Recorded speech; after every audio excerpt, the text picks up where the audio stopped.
എന്നെ ഇഷ്ടായോ? ഒരുപാട് ഇഷ്ടമായി. ഞാൻ സാധാരണ ഫോട്ടോയിൽ കണ്ടിട്ടുള്ളത് മരത്തിന്റെ അടിയിൽ നിൽക്കുന്നതും ചെടിയുടെ കീഴ്ത്തിരിക്കുന്ന വള്ളി തൂങ്ങി കിടക്കുന്നൊക്കെ അല്ലേ. നേരിട്ട് കണ്ടപ്പോൾ ഒരുപാട് ഇഷ്ടമായി. എന്നെയോ? എനിക്കും ഇഷ്ടായി. ചേട്ടൻ പിന്നെ ക്യാമറയ്ക്ക് അകത്തോട്ട് കയറിയിരുന്നല്ലേ ഫോട്ടോ എടുക്കുന്നേ. ഇപ്പൊ നേരിട്ട് കണ്ടപ്പോ ഭയങ്കരമായിട്ട് ഇഷ്ടായി. അങ്ങനെയാണെങ്കിലേ ഞാനിപ്പോ വരാമേ.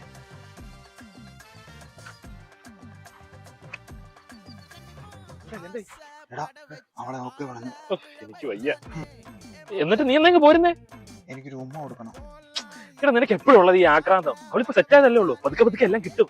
എല്ലാം പതുക്കെ പതുക്കെ കിട്ടും. എടാ എല്ലാം കിട്ടും. നീ ഇപ്പൊ പോയി കുറച്ച് കൊച്ചു വർത്താനൊക്കെ പറഞ്ഞിട്ടോ. കൊച്ചു വർത്താനോ? അതെന്തുവാ? ഉമ്മ വേണ്ട, ഉമ്മ വേണ്ട, ഉമ്മ വേണ്ട. എനിക്കൊരു കാര്യം പറയാനുണ്ട്. എന്താ? എനിക്കൊരു ഉമ്മ വരൂ.